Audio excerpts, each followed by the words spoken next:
প্রথমেই একজনের নাম আসলো যিনি ওয়াচিং, মুক্তামণি। খুব সুন্দর নাম, ভালো লাগলো। পরিচয় নিয়ে আমার সাথে, নামটা খুব সুন্দর।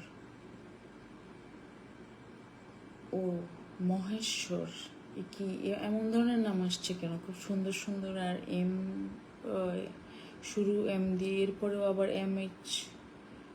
সজীবী কি আজকে কি সব ওয়ালারা থাকবে নাকি সাথে?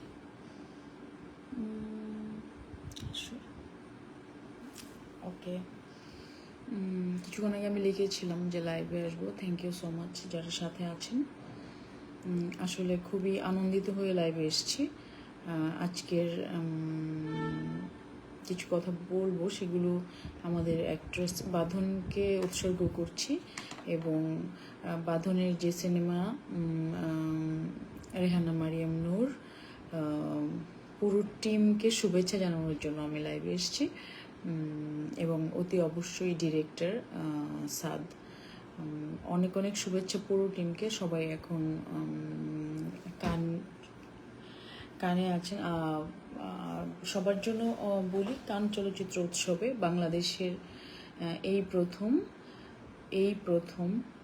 প্রথম অফিসিয়ালি কোনো একটা ছবি অংশগ্রহণ করেছে, পার্টিসিপেট করেছে, এবং খুবই দারুণভাবে প্রশংসিত হয়েছে, আমরা নিউজ দেখেছি। তো পরিচালক সাদকে অনেক অনেক অনেক অনেক অনেক অনেক ধন্যবাদ দিতে চাই, যে অনেক দিন ধরে মানে আমাদের কানগুলো আর আমাদের মন মিথ্যে কথা শুনতে শুনতে, চাপাবাজি, ভণ্ডামি শুনতে শুনতে খুব ক্লান্ত হয়ে গিয়েছিল। সাদ এই ক্লান্তিটাকে দূর করে দিয়েছে। কারণ আমরা অনেকবার শুনেছি যে বাংলাদেশের অনেক বিখ্যাত দু একজন ডিরেক্টর আছেন যাদের ছবি অস্কারে চলে যাচ্ছে, কানে চলে যাচ্ছে। তারপর আসলে অফিসিয়ালি এখন অবধি কানে এই প্রথম আমাদের চলচ্চিত্র গেল। এর আগে যারা এই ধরনের প্রচারণা করেছেন তাদের জন্য এটা একটা কি বলবো, শুদ্ধ ভাষায় সাধারণত এই শব্দটা বলা হয় চপেটাঘাত। এটা বলা অনেক কঠিন, চর মারা টাইপের অর্থ দাঁড়ায়। তো তবুও যদি তাদের একটু লজ্জা শরম হয়, কারণ এখন এমন একটা সময় যে চাইলেও ওনারা আর এগুলো বলে উল্টাপাল্টা ভুলভাল বলে মানুষকে কিছু বোঝাতে পারবে না, কারণ এখন পৃথিবী সবার হাতের মুঠোয়, ইন্টারনেটের কল্যাণে। তো আগে যেই তাদের প্রতি তো লজ্জা সেম, এবং তাদের সাথে সাথে যারা তাল মিলিয়েছিলেন যেসব পত্রপত্রিকা তাদেরকে হাইলাইট করে বিভিন্ন নিউজ করেছেন সেই সময়কার, তাদের জন্য অনেক সময় আমরা প্রচুর হেডলাইন দেখেছি, অস্কারে যাচ্ছে এই ছবিটা, অস্কারে যাচ্ছে এই ছবিটা। আসলে কতগুলো বস্তা পচা যেই ধর দু একটা ছবি হোক, বাংলাদেশেরই কয়েকজন মিলে ঠিকঠাক করে যে তারা এই ছবিটা পাঠাবে। তো ওই সেখানে কোথাও আশেপাশে একটু দেখাবে, এরকম নানান রকমের ফাঁকিবাজি মানুষের সাথে করা হয়েছে। তো আজকে সাদ আমাদের অভিনেত্রী বাঁধনের জন্য আমি খুবই হ্যাপি, এবং তার ফুল টিম, যে এই সব কিছুর প্রতি জাস্ট একটা আনসার দেওয়া হলো। আমি আসলে খুব ঝাড়তে বসলাম। আমি এই লাইফটা বিশেষ করে আমার মিডিয়ার, আমার সহকর্মী এবং বাকি সবার জন্য, সাধারণ পাবলিক ও কিছু শুনবে, জানবে, জানুক, আসলে সত্যি এগুলো জেনে যাওয়াই ভালো। আমি এই ছবিটার রিয়েকশন, প্রথমত আমার আজকে লাইভে আসার কারণ, বাংলাদেশের একটি সিনেমা এই প্রথম কান ফিল্ম ফেস্টিভ্যালে পার্টিসিপেট করেছে তার এবং দারুণভাবে অফিসিয়ালি যে সম্মান অর্জন করেছে সেটা আসলে কত সাধারণ মানুষ বা বাংলাদেশের সিনেমার পৃষ্ঠপোষক বা বিভিন্ন ক্ষেত্রের মানুষ আসলে কতটা জানে। তো আমি মনে করি যে আমাদের জায়গা থেকে যতটুকু এটার প্রচারণা করা যায় তত ভালো, কারণ সিনেমা একটি বড় মাধ্যম, একটি বড় সেক্টর যেটা বরাবরই অবহেলিত এবং বাংলাদেশে তো নেই বললেই চলে। সেই জায়গায় এমন একটি সুখবর, সেটা এক ধরনের আমার কাছে মনে হলো যে প্রচারণার দায়িত্ব রয়েছে আমাদের, সেই জায়গা থেকেও আসা। আর এই মুহূর্তে রেহানা মারিয়াম নূরের টিম বাইরে আছে, তাদেরকে ইন্সপায়ার করাও একটা ব্যাপার। আর ব্যক্তিগতভাবে আমি খুবই খুশি। রিভিউ পড়ছিলাম, ভিডিও দেখছিলাম, বাঁধন খুব কাঁদছিল, আমাদেরও কান্না পেয়ে গেছে। এত খুশির খবর আমরা অনেকদিন শুনি না। এই করোনার মধ্যে এটা অনেক আমাদের মন ভালো করা একটা খবর। সবকিছু তো আমি ভেবেছি আমি শুরু করব আবার নিউজটা যতটা খুশির, কেন যেন আবার অনেক কিছু ভাবাচ্ছে, অনেক কিছু একটু ক্লান্ত করে দিচ্ছে। তারপরে সিদ্ধান্ত নিলাম যে না, আসবো না। তো আবার যখনই নিউজ দেখি, যখনই কিছু একটা পড়ি, তখনই মনে হয় যাচ্ছে একটু আসি। তো এইসব কিছু মিলিয়ে যে একটু রাত হলেও একটু আড্ডা দিই। কেমন যেন একটা বিষণ্ণ দিন ছিল আজকে, শুধুমাত্র এই ছবিটার খবর ছাড়া। তো আমার সাথে কারা কারা জয়েন করেছেন, চেনা অচেনা অনেকেই সাথে আছেন, থ্যাংক ইউ।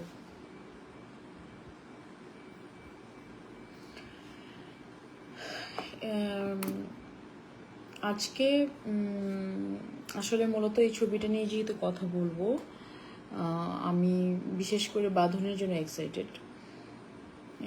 বাঁধনের এতটা সময়ে যাওয়ার পর এত চেঞ্জ, এতটা সময় পার হয়েছে, ব্যক্তিগত জীবন, পারিবারিক জীবন, মিডিয়ার জীবন, সব কিছুর পর একজন অ্যাক্ট্রেসের আজকে তার যে পাওয়া, সেটাকে আমি নিজেও সেলিব্রেট করতে আজকেই আসলে কথাগুলো বলছি। বাঁধন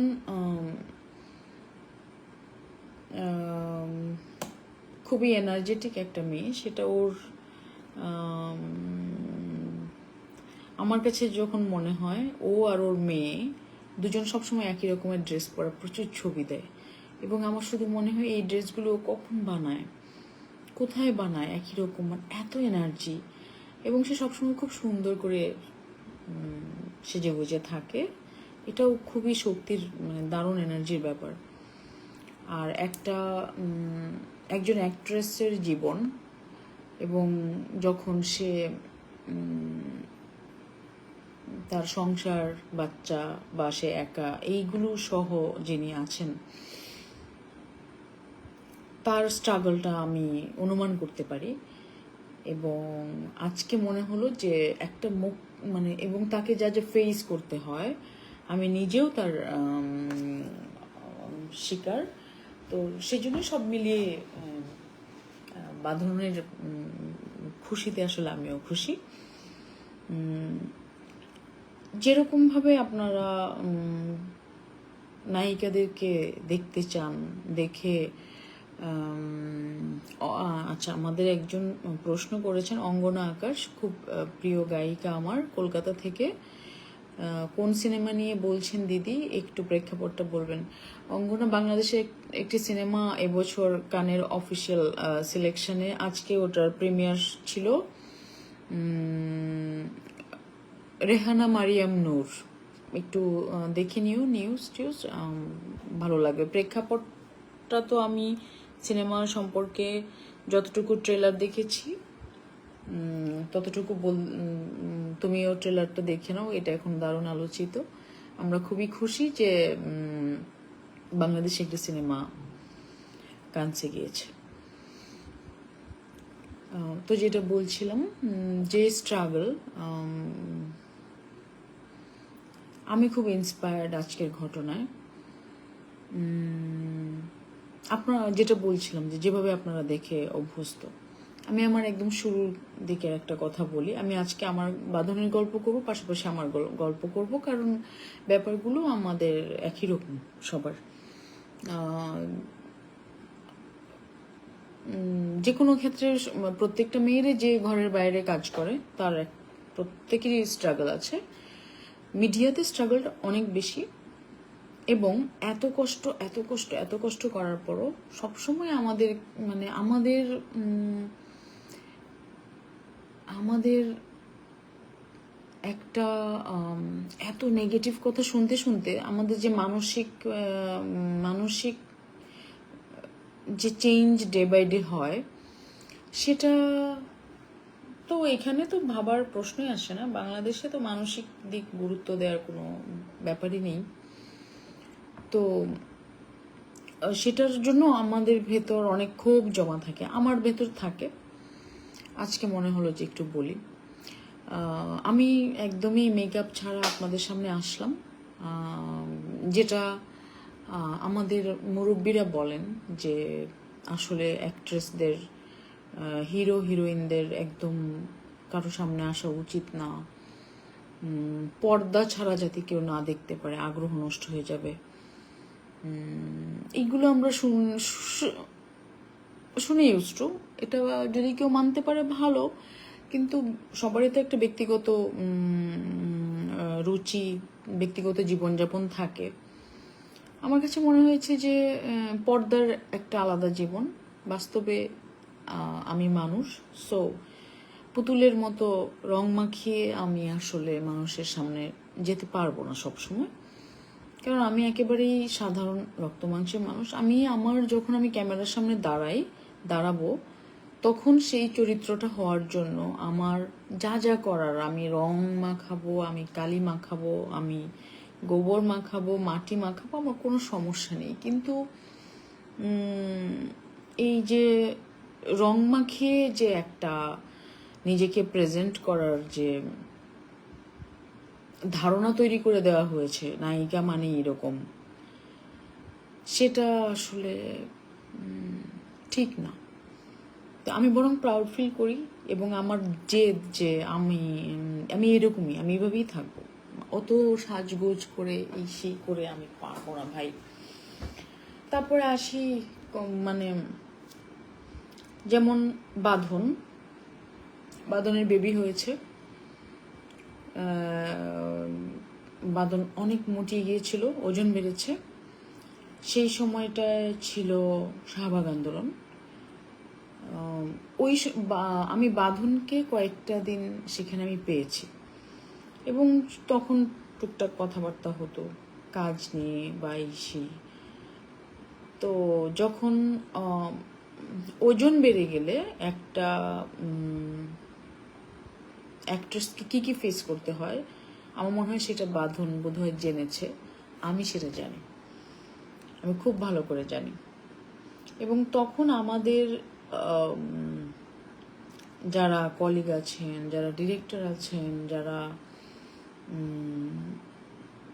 আমাদের সহকর্মী আছেন, তারা তো খুব আপসেট হয়ে যান, কারণ তারা বিলিভ করেন যে রোগা থাকলেই মানে নায়িকা মানেই জিরো সাইজ হতে হবে, এবং সেটা হলেই যেন একেবারে বাংলাদেশের মেকাররা টাইটানিকের মতো সিনেমা বানিয়ে ফেলবে।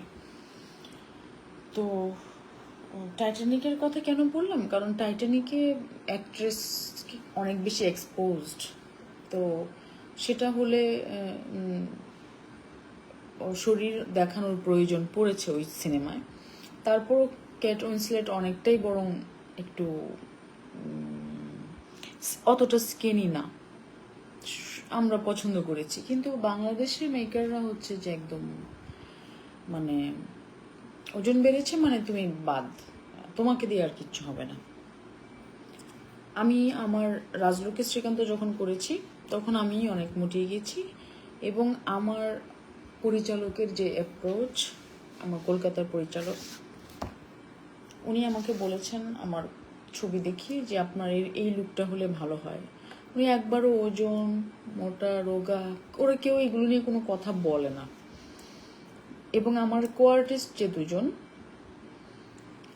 ঋত্বিকদা বলেছে, ঋত্বিক চক্রবর্তী, যে মানে যেহেতু আমি সারাক্ষণই আমাকে কেমন লাগবে এরকম সারাক্ষণই আমি তখন অনেক চেষ্টা করেছি কমানোর, ওইটুকু সময়ের মধ্যে যতটুকু পেরেছি আমি করেছি।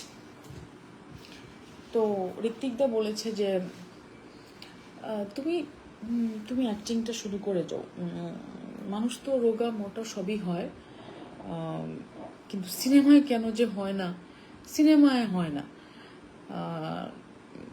তুমি শুধু অ্যাক্টিংটা করে যাও। আমার খুব ভালো লেগেছিল। রাহুল দা বলেছে আমার যেরকম ক্যারেক্টার ছিল, যে ও মেয়েটা যেই ধরনের ক্যারেক্টার, ওর বডি রোগা হলেই কি মোটা হলেই কি, তুই শুধু তোর অ্যাক্টিংটা করেছ। তো এবং আমি যখন কাজ করছিলাম, আমি যেই দু একজন আমার ক্লোজ, আমার কস্টিউম ডিজাইনার বা আমার মেকআপের বা যা মেয়েরা যারা কাছাকাছি ছিল, আমি জিজ্ঞেস করতাম যে কেমন লাগছে বলো। আমি সারাক্ষণ একটু খুঁতখুত করছিলাম, যেমন ওরা বলতো যে কিছুই লাগছে না, শুধু মনে হচ্ছে তুমি রাজলক্ষ্মী। তো এই যে উৎসাহটা আমার এখানে আমি কেন এটা বলছি যে কলকাতা খুব ভালো, বা কলকাতা একটা সিনেমা করে এখন তুমি কলকাতার গল্প করছো, কারণ এখান থেকে আমি এত ডিপ্রেসড এত বঞ্চিত হয়েছি যে সব ক্ষোভ আমার জমা হয়েছে। আমাকে কেউ আমি মাঝখানে একটা অ্যাওয়ার্ড পেয়েছিলাম, বাটারসাস অ্যাওয়ার্ড 2017-তে অনিল বাগচির একদিন সিনেমার জন্য। আমি প্রায় 2 বছর পর ঘর থেকে বেরিয়েছি, মানে আমি খুব কোনো পাবলিক ফাংশনে যাইনি অনেকদিন। যাওয়ার পর সবাই আমার দিকে এমনভাবে তাকাচ্ছিল, আমার তখন অনেক বেশি ওয়েট ছিল, তো তাকাচ্ছিল যেন আমি, মানে কেউ আসলে আমার চোখের দিকে তাকাচ্ছিল না, এমনভাবে দেখছিল যে আমি কি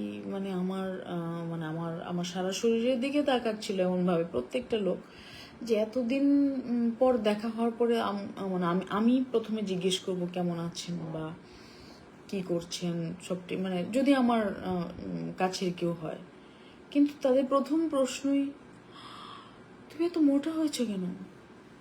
মানে এখন আমি কি অসুস্থ না কি, আমার কোনো সমস্যা আছে কি না, কোনো কোশ্চেন নেই। প্রথম তুমি তো মোটা হয়েছে কেন, নিস না তাহলে কিভাবে কি করে, তারপর শুরু হচ্ছে যে জ্ঞান দেওয়া। এবং প্রত্যেকেই ডাক্তার, বাংলাদেশে তো প্রত্যেকেই ডাক্তার, প্রত্যেকেই ডায়েটিশিয়ান। আমার এই কয়েকটা বছর মানে আমি কি বলবো, আমি মানুষের থেকে দূরে থাকি এখন, সত্যি কথা যেটা। কারণ একটা কোনো অসুখ হলো আপনার, ব্যাস আপনার আশেপাশের সবাই ডাক্তার। একটা কোনো কাজ আপনি শুরু করলেন, ব্যাস আপনাকে সবাই, আপনি যদি একটা কি বলবো, আপনি একটা স্টেশনারি দোকান দিলেন, দেখবেন যে সবাই ওই স্টেশনারি দোকানের ব্যাপারে এক্সপার্ট বাংলাদেশের। আপনি একটা এগ্রিকালচার ফার্ম দিলেন, সবাই এগ্রিকালচার জানে। তো এত জ্ঞান নিতে নিতে আসলে মাথাটা খারাপ হয়ে যায়, যার জন্য আমি একটু দূরে থাকি। কারণ আমার অনেক বেশি কথা বলা আমার পছন্দ না, আমি একটু চুপচাপ থাকতে পছন্দ করি। বরং আমার কুকুরটার সাথে আমার অনেক ভালো সময় কাটে, ওর সাথে খেলি যদি সময় পাই, ওকে টেক কেয়ার করার দরকার হয়, আমাকে সময় বের করতে হয়। ওর সাথে কথা বলতে সে সুন্দর রেসপন্স করে, মানে সে অনেক সেন্সিটিভ, এবং কি করলে কি পাল্টা আনসার হওয়া উচিত সেটাও জানে, যেটা আসলে অনেক মানুষের থেকে পাওয়া যায় না। এই লেভেলের বিরক্ত আমি। তো এতগুলো কথা কেন বলেছি, বাঁধন অনেক ওয়েট গেইন করেছিল আমার থেকে অনেক বেশি, এবং তারপরে ও হঠাৎ একটা সিনেমার জন্য খুব সুন্দর ঠিকঠাকভাবে নিজেকে আবার তৈরি করে ফটোশ্যুট করলো। এত সুন্দর সুন্দর ছবি, পুরো মাথা খারাপ দেখলাম, বাঁধনের ছবি অনেকদিন দেখলাম। তারপরে শুনলাম বাঁধন একটা ছবি করছে, তার জন্যই প্রিপারেশন। খুব সুন্দর, ভালো লাগলো। সেই ছবির মহরত বা কিছু একটা প্রোগ্রাম হয়েছিল। তারপরে শুনলাম বাঁধন আর ছবিটা করছে না। আসলে ওর সাথে রেগুলার যোগাযোগও নাই, কি হয়েছিল বা কি জানি না, মানে কিন্তু এই যে মানে বাদ পড়েছে ছবিটা থেকে। এই যে তৈরি করা একটা 1 কেজি ওজন কমানো কতটা কষ্ট, সেটা যারা মানে যারা অনেক ওয়েট গেইন করে ফেলেছে তারা জানে। এই যে ও নিজেকে তৈরি করলো এবং তারপর যে ছবিটা থেকে তাকে বাদ দেওয়া হলো, একটা মানুষের জন্য এটা কতটা ডিপ্রেসিভ, এটা একমাত্র যার সাথে হয় সে জানে। আমার সাথে এরকম অনেকবার হয়েছে, আমি জানি এটা। তো আজকে আমি শিওর বাঁধন আজকে অনেক বেশি মানে আরও মানে এই ঘটনাগুলো ঘটেছে বলে আজকে প্রাপ্তিটা অনেক বেশি আনন্দ দেবে আরও। এবং আমি বিলিভ করি যারা এরকমভাবে লেগে থাকে এবং তার কাজটাকে ভালোবাসে, একদিন না একদিন সে তো সাকসেসফুল হবেই হবে। এবং ও একা মানে ওর কোনো ভাই ব্রাদার, কোনো এই সেই তার সাপোর্ট, এই ব্যাপারগুলো ছিল না। যেভাবেই হোক যেটা হোক ও নিজে স্ট্রাগল করেছে, এই বিষয়টা আমাকে খুবই নাড়া দেয়। এই জন্যই আমি আজকে আসলাম। তারপর হচ্ছে যেটা বলছিলাম যে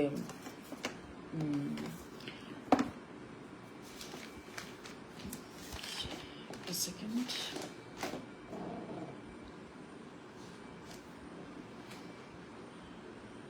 আমার কিছু খুঁজে পাওয়া যায় না আমার তালিকার জন্য। আচ্ছা যাই হোক, দেখি কারা কারা আমার সাথে আছেন, তারপর আবার ক্ষোভ ঝাড়ছি।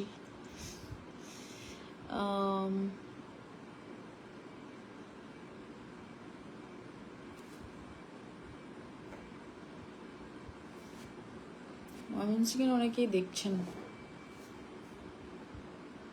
আমি আসলে আমার এটা দেখাতে চাই না, তবে চলে আসছি বারবার।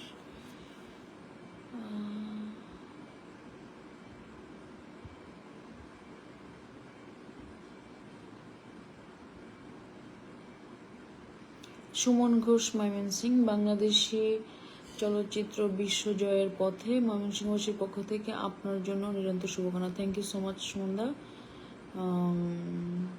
Thank you. আর কি একজন লিখেছেন, অঙ্গনা দিদি, এইমাত্র দেখলাম, চূড়ান্ত গর্ব অনুভব করছে। Thank you. বাংলাদেশকে আমার আন্তরিক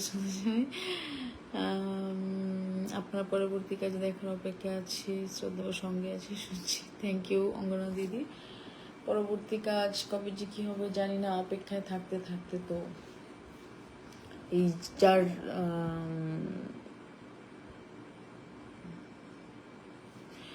যার দেখতে পাচ্ছ, মানে আউটব্রাস্ট আজকে হচ্ছে।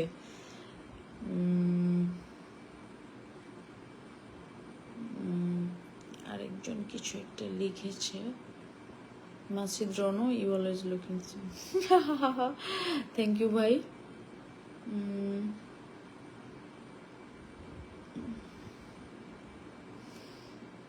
মনা ভাই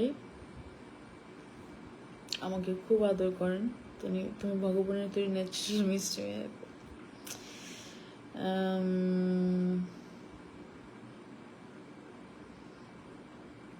বাদ পড়ে নিজেই করেননি, কজ ওনার মনে হয়েছে তাকে যে ক্যারেক্টার দেওয়া হয়েছে তার জন্য এত কষ্ট করে এত ফিট হওয়ার দরকার ছিল না। আচ্ছা এনিওয়ে, হ্যাঁ হতে পারে, সেটা ঠিক। এই যেটা এনিওয়ে, তো ওকে যেভাবে তৈরি করা হয়েছিল বা ও যেভাবে নিজেকে তৈরি করেছে, তারপরে যখন দেখলো যে না ব্যাপারটা এরকম না, সেটা কিন্তু অনেক ডিপ্রেসিভ, এই জন্যই বললাম। তারপর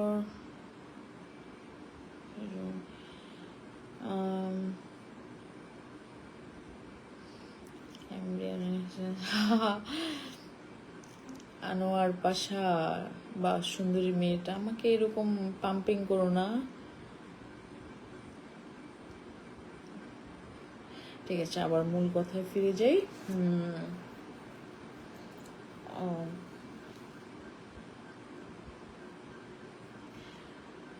আমি যখন কাজ শুরু করেছি 2006 থেকে রেগুলার, 5-এ আমি 4-এ লাক্সের পর 5 আমার পড়াশোনা কমপ্লিট হতে হতে 6 হয়ে গিয়েছিল। তারপর আমি আসলে রেগুলার কাজ শুরু করেছি। তো তখন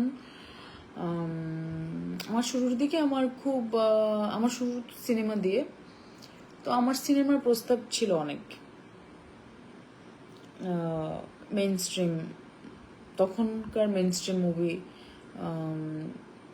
যেগুলো হতো সেগুলোর জন্য। তো আমি কখনো করার রুচি হয়নি আমার।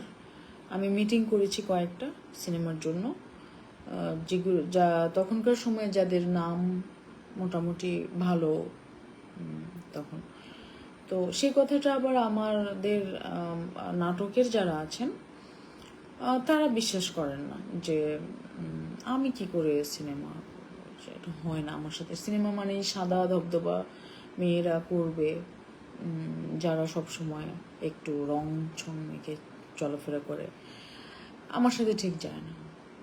কিন্তু আসলে আমার সিনেমা নিয়ে অনেক সিনেমা নিয়ে আমার কথা হচ্ছিল। তো প্রথম কথা হচ্ছে, আমি সিনেমাগুলোর নাম শুনলেই না করে দিতাম। আমার করা সিনেমা 2-1টা খুবই হিট আছে, মানে আমি না করেছি নামের জন্য। তো তখন নাকি এই ধরনের নাম শুনলেই সিনেমা হিট হতো। তো যখন 2-3 জনের সাথে আমি মিটিং করেছি, একজনের সাথে দেখা করতে গিয়েছি, তখন উনি বলছে সেই একই সমস্যা, চোখের দিকে তাকে একটু কমই কথা বলে। তো সেটা আমরা সহ্য করি। তখন আপনি যখন কোনো একটা মেয়েকে যখন আপনি নর্মালি একজন মানুষ হিসেবে ট্রিট না করে কথা বলেন, সে কিন্তু টের পায়, এবং তার ভেতরে যে মানসিক টানাপোড়েনটা, মানসিক যন্ত্রণাটা চলতে থাকে। তো ঈশ্বর মেয়েদেরকে একটু বেশি পাওয়ার দিয়েছে মনে হয়, যে ভেতরে ভেতরে সবকিছু সহ্য করার একটা বিশাল ক্ষমতা।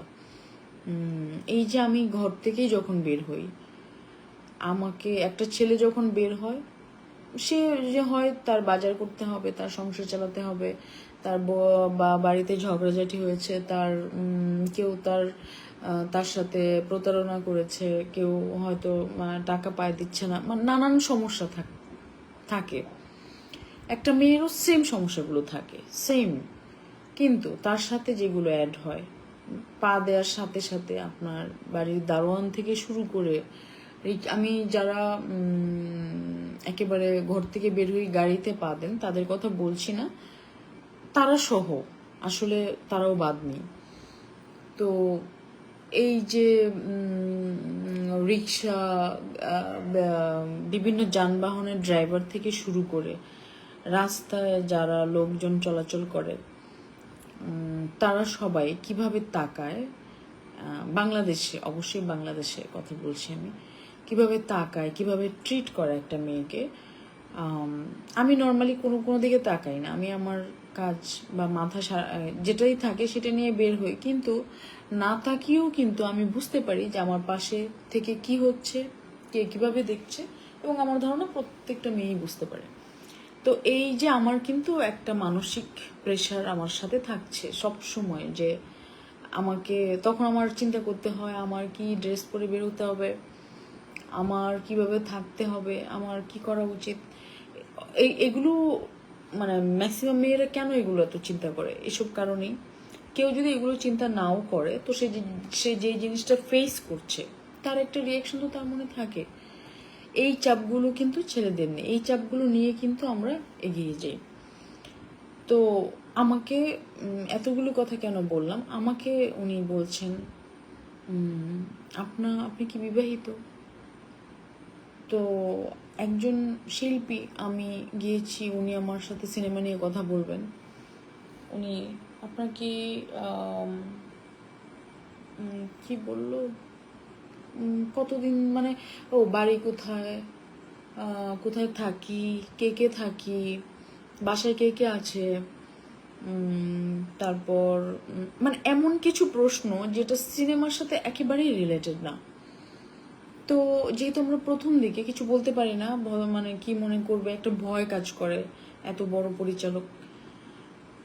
তো এত বলতে বলতে এক সময় মনে হলো যে আসলে তো এই লোকের সাথে আমার কাজ করা হবে না, কারণ যে জানেই না কি কথা বলতে হবে তার সাথে তো আমি কি কাজ করব। আর আমি ওই টাইপেরই না যে যাই বলুক নাক চোখ মুখ বন্ধ করে আমি কাজটা করে ফেলবো। পরে আমি বলছি যে আমি সেদিন কিছু বলতে পারিনি যে ঠিক আছে দাদা জানাবো বা এরকম।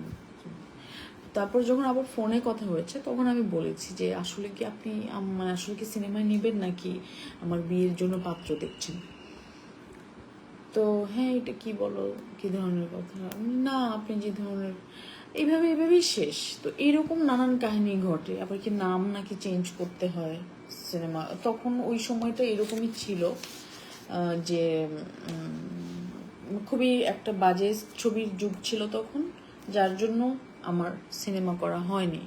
6, 7, 8, 9 এই সময়টা 10 সব থেকে বাজে সময় বাংলাদেশের সিনেমার। আমার যারা বন্ধু, যারা আমার কয়েকজন আছেন বলতেন যে তোমার সিনেমাই করা উচিত, যারা আমার আমার ফার্স্ট কাজ কবরী আপা, তখন যারা আমাদের শুটিং দেখতে অনেক ডিরেক্টর আসছেন বা কবরী আপার বাসায় ওই অনেকের সাথে পরিচয় হতো, যারা ভালো মেকার কয়েকজন বলতেন রেগুলার সিনেমাই করা উচিত। আমি রেগুলার সিনেমাই করতে চাইতাম কিন্তু আমি করতে পারিনি এই সব কারণে। তো আর তখন সবাই হাইড করে রাখতো বিয়ে হলে বাচ্চা হলে যে এটা বলা যাবে না, তাহলে সিনেমা দেখবে না কেউ। আবার নাটক আর সিনেমার লোকেদের মধ্যে একটা তুমুল দ্বন্দ্ব চলতো। হ্যাঁ ও তো নাটক থেকে আসছে, এই সেই, ও তো এরকম একটা ব্যাপার ছিল। তো আজকে আমার মনে হলো যে বিয়ে, বাচ্চা, নাটক থেকে যাওয়া এবং এই সব কিছুর আনসার বাঁধনের এই কাজটা দিয়ে দিয়েছে। আমরা অপেক্ষায় আছি সেই দিনের বা সেই সময়ের যে হ্যাঁ লেগে থাকলে বাঁধন, আমি সহ আরো অনেকে অনেক কিছু হয়তো করব, আমরা করতে পারবো, আমি অ্যাটলিস্ট সেই স্বপ্নটা দেখি। কিন্তু এই যে একটা জিনিস ঢুকিয়ে দেওয়া হয়েছিল যে না বিয়ে হলে তো নায়িকা হওয়া যাবে না, বিয়ে এটা হাইট ওকে, অথচ কবরী আপু এত মানে কি বলবো, মানে তার মতো সুপারস্টার কজন হতে পারে, উনি তো শুরুই করেছেন বাচ্চা হওয়ার পর, বিয়ের পর। তো সেগুলো নিয়ে মানে মানে এই প্রশ্নটাই একজন ডিরেক্টর আসলে করতে পারে না যে আপনি কি বিবাহিত, আপনার বাচ্চা আছে কিনা, আপনার বাসায় কে কে থাকে, এগুলো একেবারে নন প্রফেশনাল অ্যাটিটিউড। এইসবের জন্য আমরা সিনেমা করতে পারিনি। যারা এগুলো মেনে করেছেন তারা সত্যি তাদের খুব কি বলবো, এই ক্ষমতাটা নেই। তো আজকে বাঁধন, মানে আমি কেন এই কথাগুলো বললাম, মানে আজকে কিন্তু বাঁধনের মানে একজন অ্যাক্ট্রেসের বিয়ে, বাচ্চা, সংসার কোনো কিছুই আসলে বাধা হতে পারে না একটা কাজের জন্য। তারপর হচ্ছে যে আমাদের নতুন জেনারেশনের মধ্যে একটা মানে আমার কাছে মনে হয় যে খুব ডেডিকেশন নিয়ে কাজ, মানে আমি নিজেও স্বপ্ন দেখি যে এটা করবো ওটা করবো, আমি চেষ্টা করতে থাকি।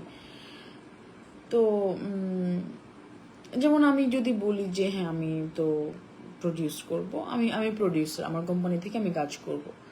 তো আমাদের এখানে ওর তো অনেক টাকা হয়ে গেছে, তো আশেপাশে শুনি হ্যাঁ জ্যোতি তো এখন বিগ শট। আরে ভাই আমি তো প্রোডাকশনটা করব, আমি কি করতে চাই, আমি কি ধরনের কাজ করতে চাই, আমার প্রোডাকশন থেকে আমি এই ধরনের কাজ করতে চাই, সেটার টাকা কোত্থেকে আসবে, কে ডিরেক্টর হবে, কি গল্প হবে, সেগুলো তো এখনো কোনো মানে সেগুলো আমাকে ভাবতে হবে, একটা টিম তৈরি মানে আমি জাস্ট কাজটা নিয়ে ভাবছি। তার আগে তো একটা প্রোডাকশন কোম্পানি তৈরি করতে হয়, এটা তো একটা প্রফেশনালিজম। এই দিকে কেউ আসে না, সব প্রথমেই ভাবে হ্যাঁ টাকা কোথায় পেলো, মানে টাকাই যেন একটা অল ইন অল। নতুন অনেক মেকারদের সাথে মিট করার চেষ্টা করছি, কিছু কাজ প্ল্যান, রাইটার, ডিরেক্টর সবাইকে খুঁজছি। অনেককে আমি মিট করেছি যারা, আমি নতুনদের সাথে কাজও করি অনেক, তখন সিনেমা নিয়ে আলাপ হলে যে আপু তোমার সিনেমার বাজেট কত, 1 কোটির ওপরে। কেন এত বাজেট, কেন কি দরকার, মানে এত বাজেট কেন? শুটিংয়ে তো লাগবেই, সিনেমায় তো লাগেই 1 কোটি টাকা। কিন্তু অনেকে আছে, অবশ্যই 1 কোটি কেন, 1 কোটি 2 কোটি 20 কোটি 25 কোটি অনেক টাকা লাগতে পারে সিনেমায়, কিন্তু অনেকে আছে যে জানেই না টাকাটা আসলে কেন লাগবে এবং কোথায় লাগবে। তো এই যে টাকার জন্য আবার অনেকে অনেক ডিপ্রেসড হয়ে যায়, মাঝে মাঝে লেখাজোগা দেখি, কথা বলা দেখি, টাকার জন্য সিনেমা বানায়, হ্যাঁ বাজেটই তো মূল সমস্যা, বাজেটের জন্য এটা হচ্ছে না, বাজেটের জন্য এটা হচ্ছে না। তো সাদ আমার মনে হয় যে এই প্রশ্নটার আনসারটা দিয়ে দিয়েছেন এই সিনেমার মাধ্যমে, যে চুপচাপ আবার অনেকগুলো বিষয় একসাথে, একটা কাজ করার শুরুর আগেই আমি এটা করছি, আমি ওটা করব, আমার এটা হচ্ছে, মানে এত আওয়াজ ফেসবুকে, এত আওয়াজ, তারপরে ম্যাক্সিমাম এই আওয়াজওয়ালা কাজগুলোই আর হয় না। তো রেহানা মারিয়াম নূর যে সিনেমাটার কথা বলছি, কেউ কিন্তু জানে না, যখন কানে গেল সিনেমাটা তখন সবাই জানলো। এর আগে কিন্তু আমার এই সিনেমা একটা কাজ, এর মধ্যে একবার কোথায় যেন বাঁধনের সাথে দেখা হয়েছিল, তখন আলাপ করছিলাম কাজটা নিয়ে। ও তখন এই সিনেমাটার কথা বলছিল, নাম বলেনি। ও বলছিল যে আপু আমি একটা কাজ করেছি, আমি একদম এটা একদম আলাদা। ও ও নিজেই দেখলাম, আমি এত মানে ও খুব, চোখ দেখলেই বোঝা যায় সে খুব আশাবাদী মনে হলো সিনেমাটা নিয়ে, এবং সে খুব ডেডিকেটেডলি কাজটা করেছে। সে বলেছে যে আমি জাস্ট কিছুই করি, ডিরেক্টর যেটা বলেছে আমি সেটা করেছি, এরকম গল্প করছিল। তো আমি অপেক্ষা করছিলাম যে কোন সিনেমাটা কি করেছো, দেখবো দেখবো দেখবো। এটাই সেই সিনেমাটা। সে কিন্তু গোপন রেখেছে এবং ফুল টিমই কিন্তু সেটা প্রকাশ করেনি, এবং আমার মনে হয় এভাবেই তো হওয়া উচিত। আমি করার পরে বলাটাই তো ভালো, আগে করলাম বললাম অনেক ঢোল পেটানোর পর দেখা গেল যে কাজটাই হলো না। তো সেই রকম আওয়াজ যারা দেন ফেসবুক, এখন তো সবাই চাইলেই আওয়াজ দেওয়ার জায়গা একটা আছেই, নিজের মানে ফেসবুক সহ বিভিন্ন রকমের সোশ্যাল মিডিয়া যেগুলো আছে, নিজেকে প্রকাশ করার এখন দারুণ মাধ্যম। কিন্তু আমার কাছে মনে হয় যে আমরা আসলে এটার মিসইউজই করছি বেশি। মানে এখন তো কত কি হচ্ছে, আমার মাঝে মাঝে মনে হয় যে পাগল হয়ে যাচ্ছে মনে হয় আমরা বাংলাদেশের সবাই, মানে এমন আজব আজব জিনিস চোখে পড়ে। তো এই আওয়াজগুলো আসলে একজন আর্টিস্টের উচিত কি না সেটা আসলে একটু ভাবা দরকার, যেটা সাদ এবং তার টিম দারুণভাবে মেনটেন করেছে। আমি মানে অশেষ ধন্যবাদ জানাই। তো আসলে এইভাবেই কাজগুলো হওয়া উচিত, এভাবেই হওয়া উচিত। তারপর যেমন হ্যাঁ কি করছে, বাঁধনকে তো দেখাই যাচ্ছে না কি করে, কিভাবে কি কাজ তো নাই, দেখা তো যায় না, কি কি মানে কত ধরনের কথা। হ্যাঁ জ্যোতি কি করছে, স্ক্রিনে তো নাই। আবার মানে এমন কথা যেগুলো আসলে কেন আমি এগুলো বলছি, মানসিকভাবে এক ধরনের টর্চারের মধ্যে থাকি, সেই জন্য বলছি এগুলো মানসিকভাবে খুব, যদিও এখন এগুলো শুনতে শুনতে এমন হয়ে গেছে যে এগুলো একেবারেই পাত্তা দিই না, বরং শুনলে আরো ইন্সপায়ার লাগে এখন। আমার ধারণা যে বাঁধনের সাথে এগুলো হয়, বা বাঁধনের মতো যারা আসলে অনেকেই আছেন তাদেরও এরকম হয়। তো কি করছে কিছুই তো দেখা তো যাচ্ছে না এখন। এই যে দেখা যাচ্ছে না, এবার তো দেখা গেল যে আসলে স্ক্রিনে প্রতিদিন থাকাটা কেন জরুরি, সেটাই তো বুঝতে পারছি না। মানে 100টা বাজে কাজ করার চাইতে তো একটা ভালো কাজ করাই ভালো।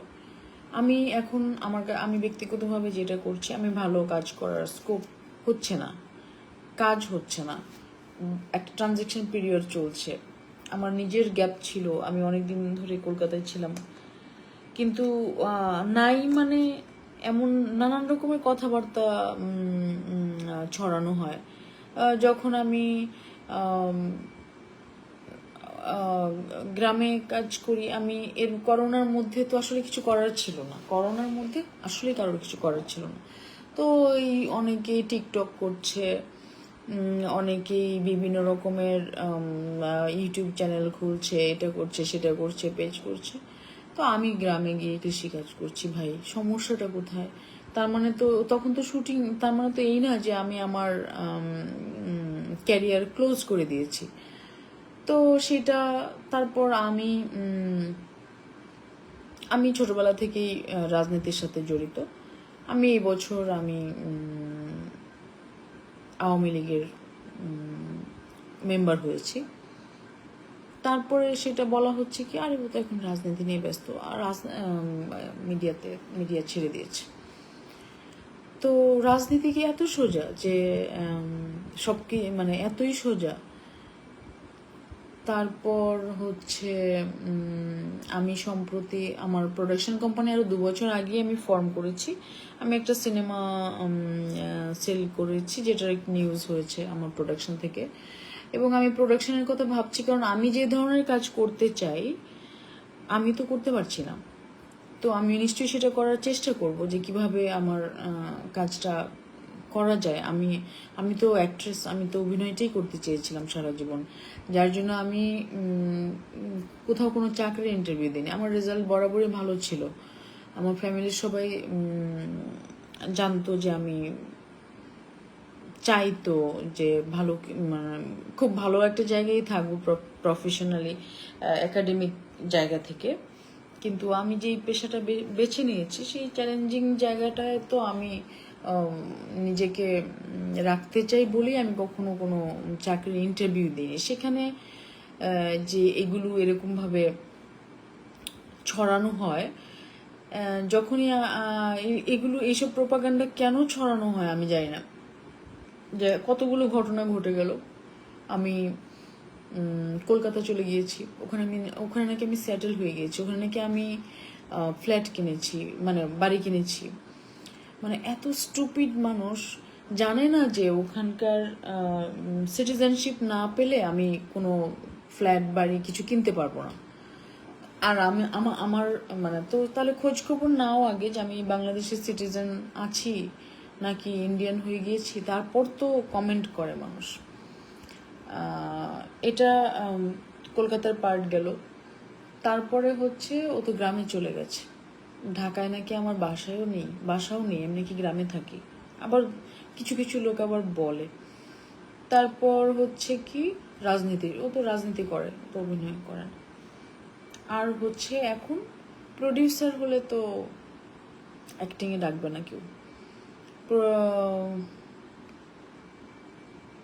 প্রডিউসার হলে কেউ অ্যাক্টিংয়ে ডাকবে না। মানে এত প্রোপাগান্ডা ছড়ানো হয়, আর এই সবগুলো ফেস করে আমরা আগাই। তো এই যে বিরতি ছিল স্ক্রিন থেকে 2-3 বছর, বাঁধন এই সময়টা রেহানার জন্য দিয়েছিল এবং আজকে তার রেজাল্টটা সে পেয়েছে। তো সবাই স্ক্রিনে থাকা মানেই সবাই হারিয়ে যায় না, সবাইকে এক পাল্লায় না মাপাটাই ভালো আসলে। যারা এগুলো করেন এরকমভাবে মানুষকে পেইন দেওয়া, এগুলো আসলে পেইন দেওয়া, মানে এগুলো আসলে পেইন দেওয়া, যার জন্য আমি এত কথা বলছি। বাঁধনের সাথে কানেক্ট করছি সব কিছু, কারণ এরকম অনেকেই ফেস করে। আর ও যেহেতু দারুণ একটা সাকসেস আমাদের জন্য নিয়ে এসছে, কোনো রকমের কোনো কোনো ঘর আনা, কোনো বড় হাউস, কোনো এই সেই, কোনো ভাই ব্রাদার, কোনোই কিছু ছাড়া শুধুই মাত্র নিজের কাজ দিয়ে, সেই জন্যই রিলেট করছি আর কি। মানে আমার কাছে মনে হচ্ছে যে আমার মতো যারা আছে বাঁধনের এই প্রাপ্তিটাতে আরও বেশি ইন্সপায়ার্ড হবে। আবার আমি আসলে উত্তেজনায় লাইভেই চলে এসেছি। আমি আমি আবার মানে খুশি মানে খুশি, মন খারাপ মানে মন খারাপ। আমাদের অনেকেই ধরেন যে কি বলবো, অনেকে আছে যে হ্যাঁ রেহানা মারিয়াম নূর এত ভালো করেছে বাংলাদেশের, সবাই শুভেচ্ছা জানাচ্ছে, এটা তো খারাপ দেখা যায়, আমাকেও জানাতে হবে। অনেকেই আছে এরকম, মানে আপনার সুখবরে সে মানে যে কেউ একটা কিছু কিছু কিছু বিষয় যেমন স্ট্যাটাস হয়ে দাঁড়ায় যে হ্যাঁ এটা নিয়ে কিছু না লিখলে তো আমার মান সম্মান থাকছে না। আসলে কতটা ভালোবেসে লিখে, কতটা ভালোবেসে বলে সেটা জানি না, সেটা আমার সাথেও হয় অনেক। তো আমি যেহেতু পারি না ব্যাপারগুলো, সো খুশিতে উত্তেজনায় আর কি লাইভেই চলে আসলাম। আমি আসলেই খুশি। আচ্ছা, অনেক তো বকবক করছি, দেখি কে কে আছেন, কেউ কিছু নতুন কিছু লিখছেন কি না।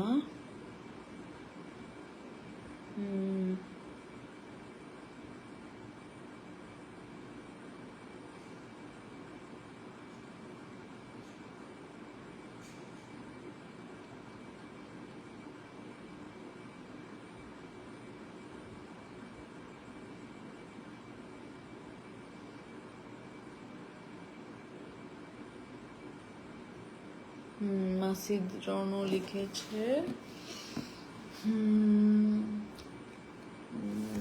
বাঁধন আপু অনেক স্ট্রং, আজ তাকে জয়াসনের সঙ্গে সবাই তুলনা করছে। হ্যাঁ সাকসেসফুল, হ্যাঁ সেটা ঠিক। তারপর কি 2021 পুরাই বাঁধন আপু, সামনে সৃজিত মুখার্জির ওয়েব সিরিজটা আসছে। হ্যাঁ হ্যাঁ ঠিক, হ্যাঁ এটা ঠিক যে প্রথম একটা খুব সাকসেসফুল জায়গায় যাওয়ার আগে একটা মানুষের স্ট্রাগল পিরিয়ডটা, যে সময়টার তাকে সাপোর্ট করা প্রয়োজন, সেই সময়টা সবাই এত বেশি অবজ্ঞা করে, এত বেশি বাজেভাবে ট্রিট করে, এত বেশি বাজে বাজে কথা বলে যে সে আরো উল্টো, মানে কি বলবো, নিজের এনার্জি অনেক ক্ষয় হয়ে যায়, নিজের অনেক এনার্জি ক্ষয় হয়ে যায় এসব এসব পারিপার্শ্বিকতার জন্য।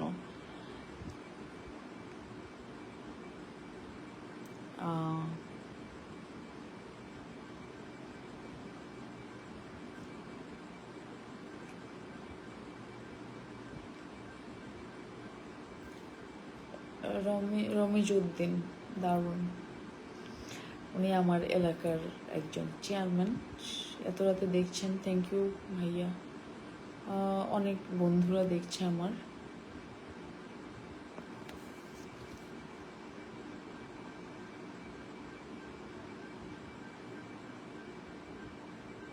অঙ্গনা, আগুনটাকে বাঁচিয়ে রাখো দিদি, তুমি লম্বা রেসের ঘোড়া। আর ভাই ক্লান্ত ভাই, আর কত।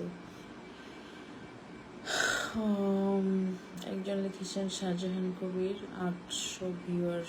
ভাই ভিউয়ার নিয়ে একটা কথা বলবো, মনে পড়ে গেল।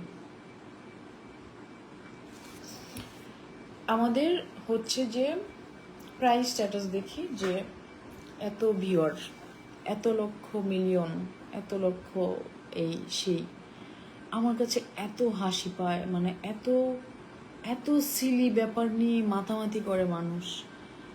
ফেসবুকে ব্লু বেজ পাওয়ার পর সেটাতে আগে তো নিউজই হতো যে ওনার এই তারকা উনি ফেসবুক ভেরিফাইড করেছেন। মানে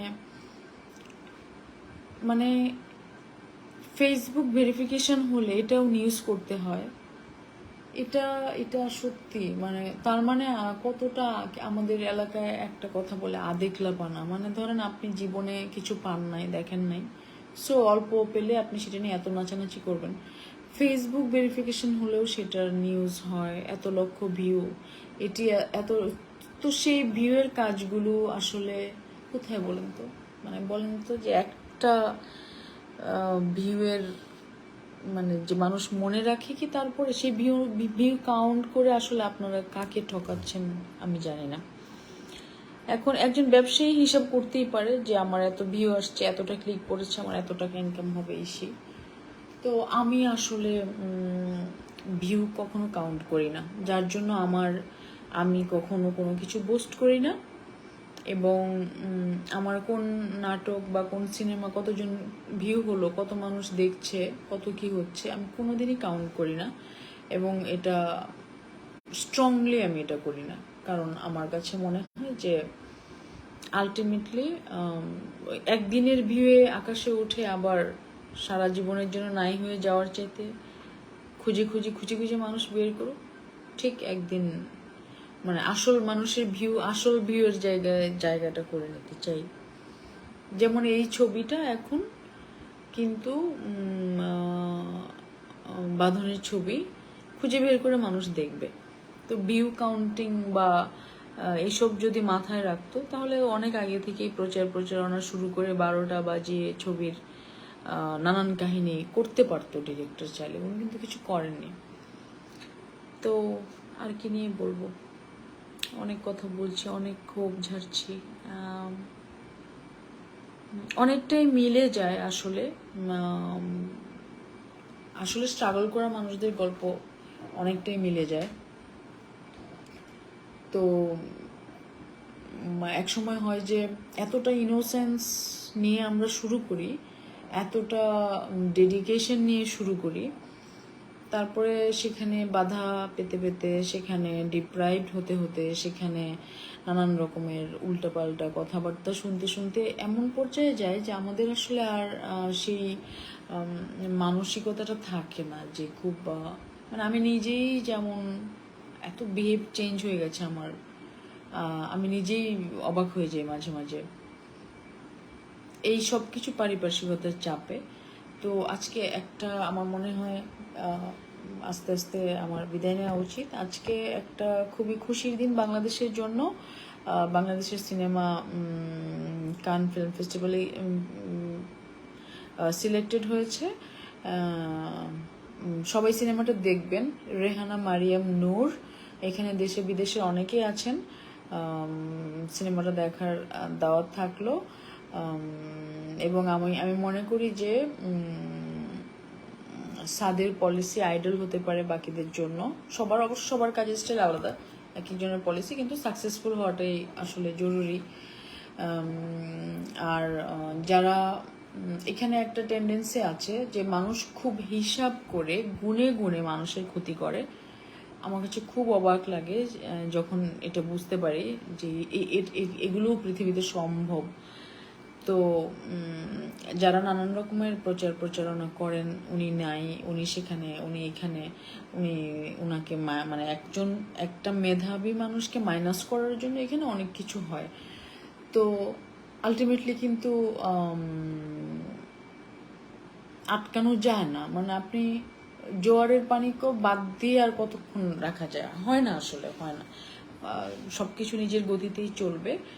এগুলো না করাটাই ভালো, যেহেতু মানে যখন চারদিক থেকে এগুলো দেখি একটু খারাপ লাগে মাঝে মাঝে, এই জন্য এরকম বলি আর কি, বলতে ইচ্ছে করে। তো আমি যেই কাজের জন্য এত বছর এত স্ট্রাগল এত কিছু করলাম, সেই কাজ ছাড়লেও বলবো। আর বিরতি নেওয়া মানে তো আবার মানে আরো বেশি এনার্জি নিয়ে ফিরে আসা। তো যারা আমার কাজ দেখতে চান, যারা আমার কাজ পছন্দ করেন, তাদের জন্য বলছি যে আসলে খুব ভালো কিছু প্রিপারেশন নিচ্ছি। যেমনটা আজকে বাঁধন নাই নাই নাই স্ক্রিনে নাই, তারপরে এমনভাবে একটা ধাক্কা দিল যে মানুষকে একটু পজিটিভলি নিলে ভালো হয়, সবার জন্যই ভালো হয়।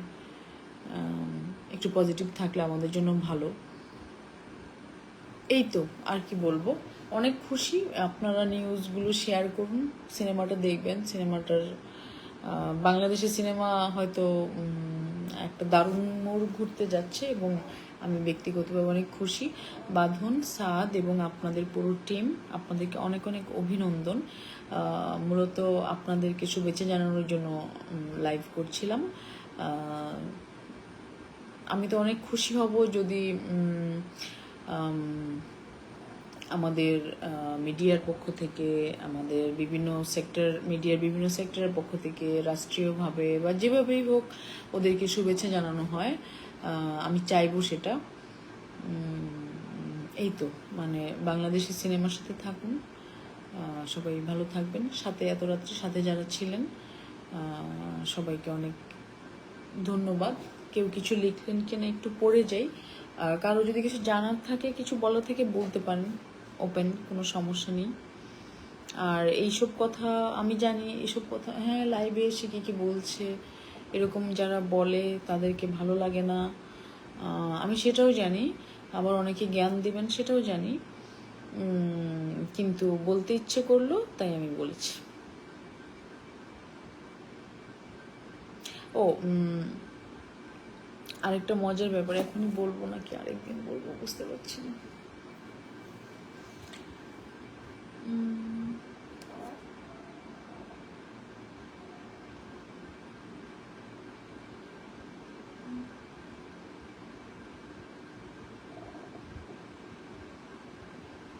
যারা যারা পার্টিসিপেট করে সবার সাথে আসলে কথা বলতে ইচ্ছে করে। এইবারে গিয়ে খেলা দেখো, কে লিখলো এটা? ও ও আচ্ছা, 11 তারিখে তো বোধ হয় ফাইনাল না? খেলা তো দেখবই, খেলা হবে, খেলা দেখবো। কেউ কেউ আবার এখন জয়েন করছে, আমার তো এখন যেতে ইচ্ছে করছে না। আর একটু ইউএম জেসমিন,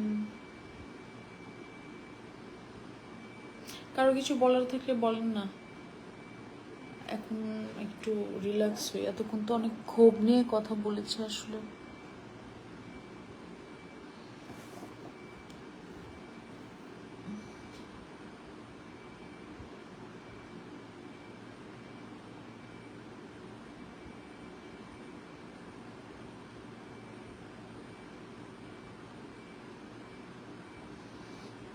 এখন ও আচ্ছা, এখন খেলা ভাই, প্রতিদিনের খেলা দেখা সম্ভব না ভাই। আর মানে সম্ভব না আসলে। একে তো মানে নানান রকমের সমস্যা, পুরো রেগুলার খেলাটা দেখা সম্ভব না।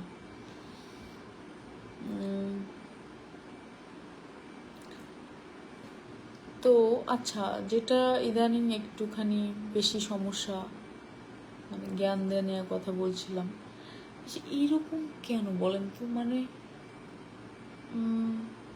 আপনি বললেন যে আপনি কারোর সাথে আলাপ করছেন, যে কি বলবো, মানে সবাই এত ইংল্যান্ড বনাম ডেনমার্ক, ওকে। হাই পিও, হ্যালো আপু, good to see you, good to hear you. বাসায় আসো না একদিন, না হলে আমাকে আসতে বলো। যেটা হচ্ছে, ধরেন আপনি বললেন যে আমার শরীরটা একটু খারাপ লাগছে, একটু জ্বর জ্বর, কি বলবে তখন আপনার পাশের লোকটা? তাই নাকি?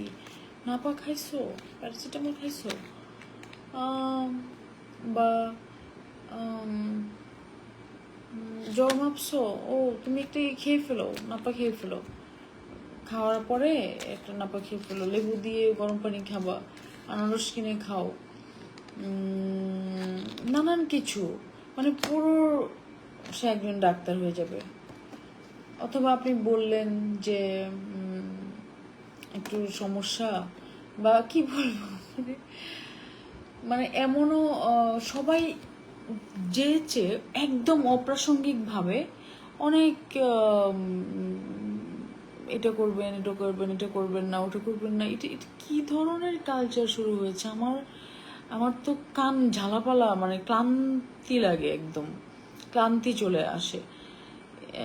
যেটাই হোক, আপনার সাথে পয়েন্টে কোনো কথা নেই, পয়েন্টে কোনো কথা নেই, নানান রকমের এটা এটা করবেন, এটা করবেন। আপনারা জানেন আমার কি বলবো,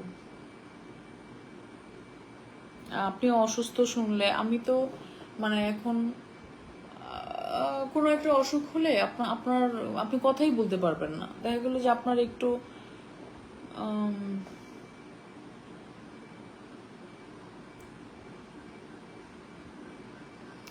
কোন কোন পরিচালকের সঙ্গে কাজ করতে চাইবেন, সুযোগ পেলে আজ বলে দিন, তারাও শুনুক।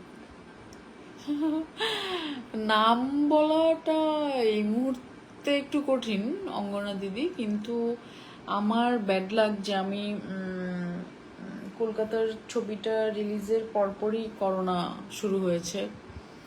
আমি আসলে সবসময় এই গণ্ডির বাইরে যেতে চাই, মানে সেটা মানসিকভাবে, শারীরিকভাবে, কাজের দিকে সবসময় আমি আমি এই বৃত্তের মধ্যে থেকে শুধুমাত্র বাংলাদেশি ইন্ডাস্ট্রিতে কাজ করব আমি কখনোই ভাবতাম না।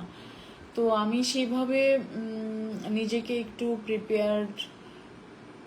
প্রিপেয়ার্ড করার সুযোগ আমার ছিল না। আমার আসলে খুব যেহেতু আমার মিডিয়ার জন্য আমার পারিবারিক সাপোর্ট ছিল না, যার জন্য খুব স্ট্রাগল ছিল বরাবরই, কিন্তু খুব একটা ড্রিম ছিল যে এটা করব, যার জন্য আমি কলকাতার কাজটা আমি করেছি। এবং আমার আসলে মূলত টার্গেট ছিল বোম্বেতে কাজ করা, কিন্তু সেই সুযোগ তো আমার নেই। আমার ওখানে যাওয়া, থাকা, যোগাযোগ করা, সে আমার আসলে বাংলা মানে প্রথম কথা তো আমার ময়মনসিংহের বাইরে যাওয়াটাই আমার জন্য কঠিন ছিল, আমার গ্রামের বাইরে যাওয়াটা।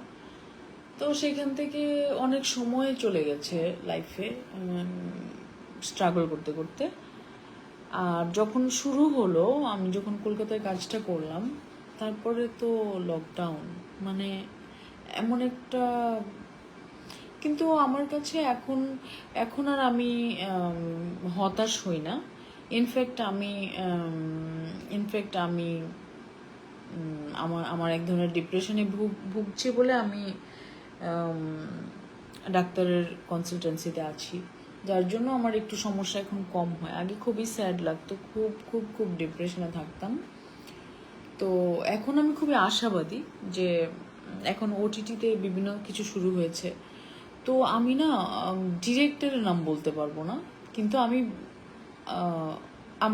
আমি বড় ইন্ডাস্ট্রিতে কাজ করতে চাই, আর নিশ্চয়ই ভালো ডিরেক্টর ছাড়া কাজ করব না, ভালো ডিরেক্টরদের সাথে কাজ করতে চাই, এই আর কি। সুজন মাহমুদ ভাইয়া, আর অনেকদিন পরে দেখলাম ভাই, আপনি ব্রাজিল না আর্জেন্টিনা?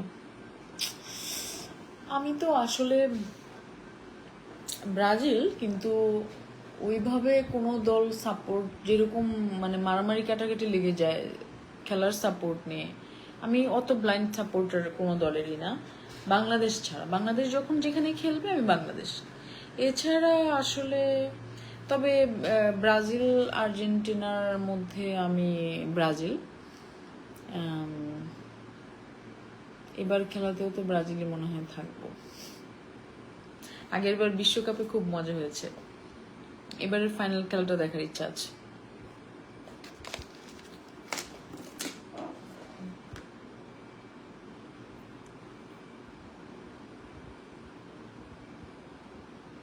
অঙ্গনা দিদি, আশা করি তুমি তোমার আনসারটা পেয়েছো।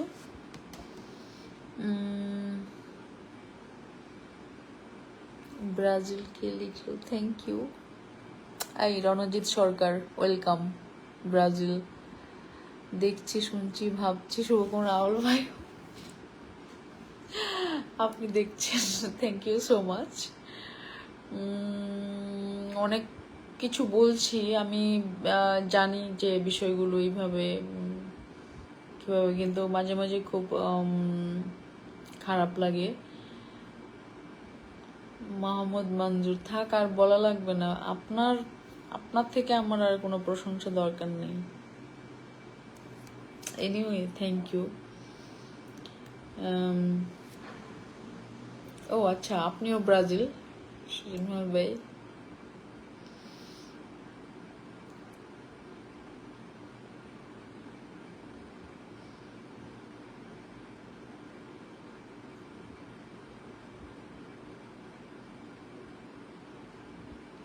Anganwadi, thank you so much.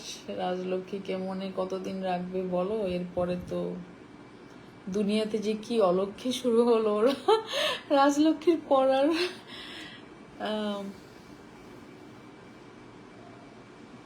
Mahmud মঞ্জুর, এত পরে আসলেন? মানুষের ঘুমের সময় হয়ে গেছে নাকি সবাই খেলা দেখছে?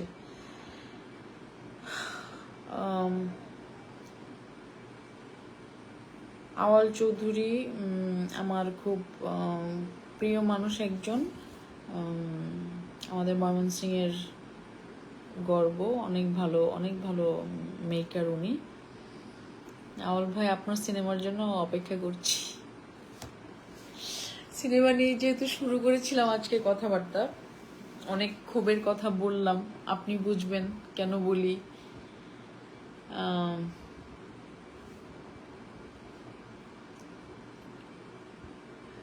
পূর্ণিমা রানী শীল লগ্ন জিতা, এই কোথায় ছিলে তুমি এতদিন, দেখি না কেন? থ্যাংক ইউ, অনেকদিন পরে দেখলাম। এখন তো মনে হচ্ছে যে আরো অনেকেই জয়েন করছে, আরো পরে লাইভ শুরু করলেই ভালো হতো। আপনারা কিছু বলেন, আওয়াল ভাই কিছু লিখেন, আপনাদের থেকে শুনতে চাই। মঞ্জুর ভাইয়া, আজমেরি কি ঘুমিয়ে পড়েছে? আপনি তো বলতে পারবেন, বা আজমেরি কেমন আছে, শরীর ঠিক আছে কিনা। আজমেরির জন্য অনেক প্রাউড ফিল করছি, সাদের জন্য।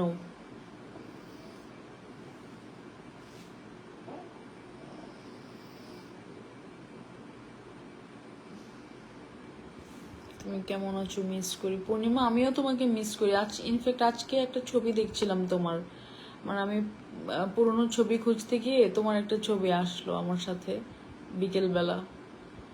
ভালো আছো আশা করি। যোগাযোগ করো না কেন? নিজের যত্ন নিও।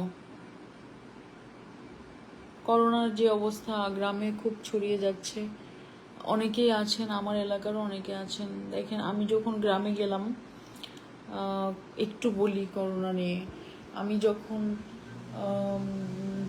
ভ্যাকসিন নিতে গেলাম, আমার ওখানে যিনি স্বাস্থ্য কর্মকর্তা ছিলেন, উনি বলছেন যে আমরা তো ভাবলাম যে আপনার সাথে আরো অনেকে আসবে ভ্যাকসিন নিতে, কেউ যায় না ওখানে ভ্যাকসিন নেওয়ার জন্য। সেটা আরো আগের কথা, আমি তো 2টো ভ্যাকসিন নিয়েছি, আমার মা বাবাকে নেওয়াতে গিয়ে আমার নিজেরটাও নেওয়া হয়ে গেছে। আর মাঝখানে তো একটু ক্রাইসিসই হলো ভ্যাকসিনের। তো এই যে গ্রামের মানুষ মাস্ক বলে হাসাহাসি করেন, বিলিভ করেন না, করোনা নিয়ে হাসাহাসি, নানান কত কাহিনী। সরকার এত কিছু করছে, এত কিছু করেও মানুষকে ঠিকঠাক করতে পারছে না। এখন শুনলাম ইউনিয়নে অসুস্থ। গত পরশু আমার এই বাসার নিচে পাশের ফ্ল্যাটে একজন মারা গেছেন, ইয়াং, 42-43 এরকম এইজ হবে একজন, একদিনের নোটিসেই। মানে তার জ্বর এসেছিল, হাসপাতালে নিয়ে গেছে, একটু বেটার, ওই দিনই ডাক্তার বাসায় পাঠালো, ভোর থেকে পেটে ব্যথা, শরীর ব্যথা, এরকম হাসপাতাল নিয়ে গেছে, মারা গেছে। তো এই যে ছড়িয়ে যাচ্ছে একদম গ্রামে গঞ্জে, রিকোয়েস্ট থাকবে যে একটু আপনারা একটু প্লিজ একটু সতর্ক হন, একটু যত্ন, একটু সবার কথা চিন্তা করে। মানে এই লকডাউনের থেকে মাথা খারাপ অবস্থা, আর কবে কি হবে সব কিছু। আসলে আমার কাছে মনে হয় আমি যার জন্য নিজেকে খুব বেশি ব্যস্ততায় ডুবিয়ে নিয়েছি। প্রথম দিকে আমার খুব সমস্যা হচ্ছিল, কান্না পেত, এই সেই নানান কিছু। এখন আমি এত ব্যস্ততা তৈরি করেছি যে আমি আসলে সময়ই, মানে প্রতিদিন আমার বিকেল 4টা-5টা বেজে যায় ফ্রি হতে হতে, মাঝখানে ঘন্টা 2 বাদে আবার রাতে কাজ করতে বসি। এবং এটা একটা অভ্যাস হয়ে গেছে, পাগলের মতো কাজ করি। কারণ ফাঁকা থাকলেই তো, মানে একদম ব্ল্যাঙ্ক, কেউ নেই, কিছু নেই, লকডাউন চারদিকে, বিষয়গুলো ভালো লাগে না। তো আশা করছি যে আপনারা একটু সবাই মিলে আমরা সবাই মিলে আমরা আবার আগের মতো ফিরে আর ভালো লাগছে না, একদম বন্ধ হয়ে আসে একদম।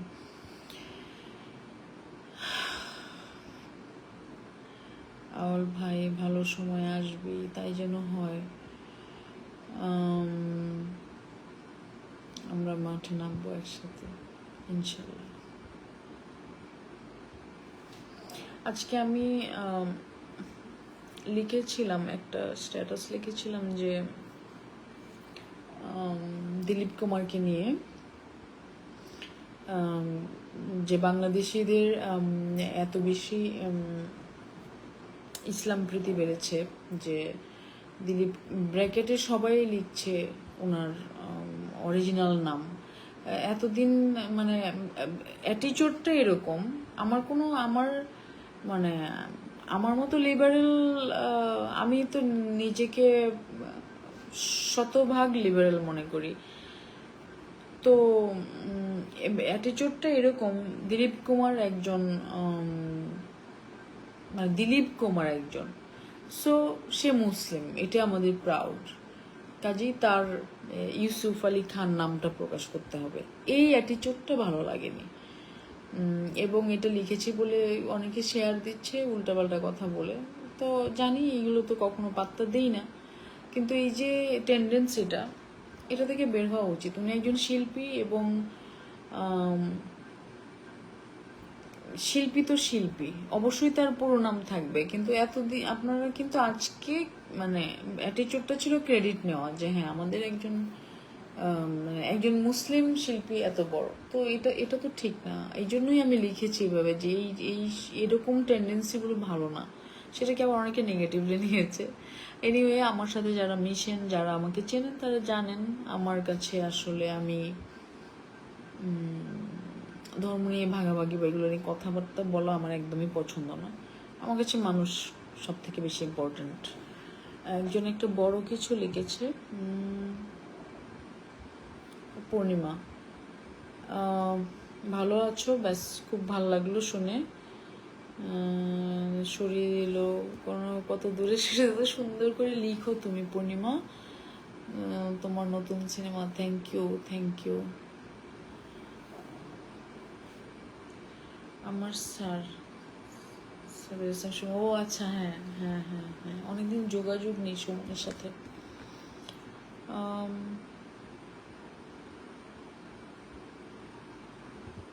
তোমাকে বেশ সুন্দর লাগছে, থ্যাংক ইউ পূর্ণিমা। কালিকা রণজিৎ সরকার কালিকারকে ঘুম পাড়িয়ে দরজা বন্ধ করে এসছে, না হলে ও এসে আমাকে ডিস্টার্ব করতো। জানি না ঘুমাচ্ছে না কি করছে, ওকে দরজা আটকে রাখলে সে খুব মানে এত রাগ করে, কামড়াকামড়ি করে আমার সব জিনিস নষ্ট করে ফেলে। তো এখন হয়তো ঘুমাবে, বাইরে নিয়ে গিয়েছিলাম, সে একটু ক্লান্ত, ঘুমাচ্ছে।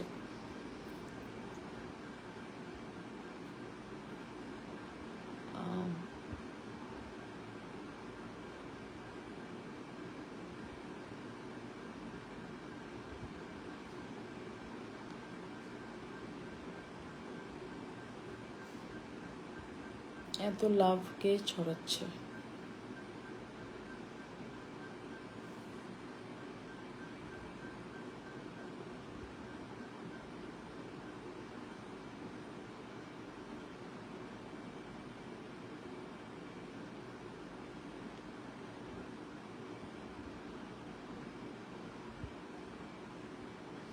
তো ঠিক আছে, অনেক রাত হলো, বিদায় নেই। সাথে থাকার জন্য অশেষ ধন্যবাদ। অনেক কিছু বললাম, আমার মনে হয় যে একটু আমরা হিংসা ভুলে কেন বললাম একটু ভেবে মানে একটু সহমর্মিতে নিয়ে কথাগুলো যাচাই করি, তাহলে বোধহয় ভালো লাগবে। আর পরিস্থিতির শিকার হয়ে আমি একটু ঠোঁটকাটা হয়ে গেছি, কিন্তু সেটা মানুষের উপকারই করবে আশা করি, ক্ষতি করবে না, বরং আমার নিজের ক্ষতি করে। কিন্তু আমি আসলে এরকমই, আমি আমার রুচি, আমার নীতি, আমার মানে আমার মতো করে আমি চলার সাথে আমি কখনো কোনো কম্প্রোমাইজ করিনি, করব না। আপনারা ভালো থাকবেন, করোনার মধ্যে নিজের যত্ন নেবেন, আর লকডাউন দ্রুত শেষ হোক এটা চাই। সবাই ভালো থাকবেন, টাটা।